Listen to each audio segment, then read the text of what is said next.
We had another Friday night news dump from the Trump administration yesterday, an order restricting military service by transgender troops.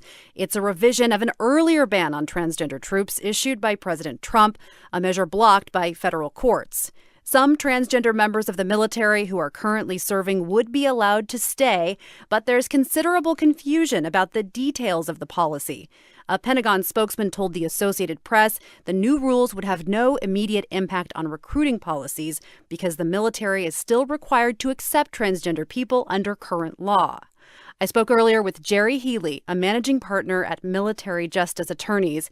He, too, found the latest policy statements vague. As it appears now, if you're in the military and you're transgender, I do not think that that will be grounds for involuntary separation. And we'll see how that works out. We haven't got all the data points yet, but some of the data points coming out by the DoD, Department of Defense, is that individuals who want to take on this type of surgery would gender reassignment surgery for those who choose to have that done would no longer be deployable, and that that would have a deleterious effect on the overall unit and the overall unit cohesion.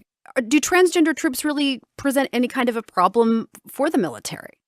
Let's assume hypothetically that there's an individual who wants to undergo a sex reassignment surgery but doesn't live in a metropolis area. The base is not located in an area where such surgery is readily available. What do we do then? Do we have to then reassign that individual to a different base and just because of the surgery itself? And then does that impact the unit cohesion?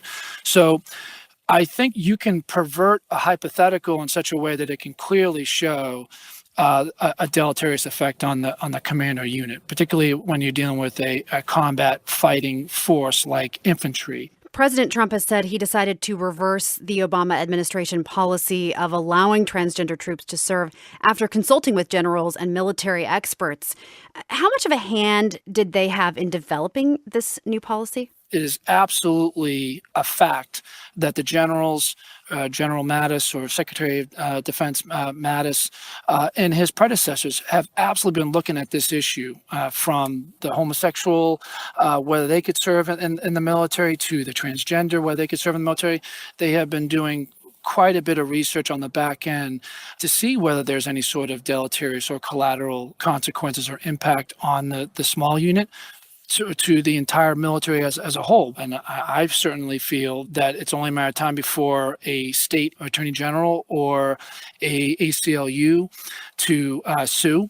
So that there is no doubt there's some social issues here, there's political issues here, and whether you're a Democrat or Republican, whether you're a liberal or a conservative, you're probably going to come down on one of these sides. But it's up to the military, the Department of Defense, to take a sober, apolitical look at this and figure out, okay, how does this impact the fighting units, whether it's on a squad level of 6 to 13 people or an entire division?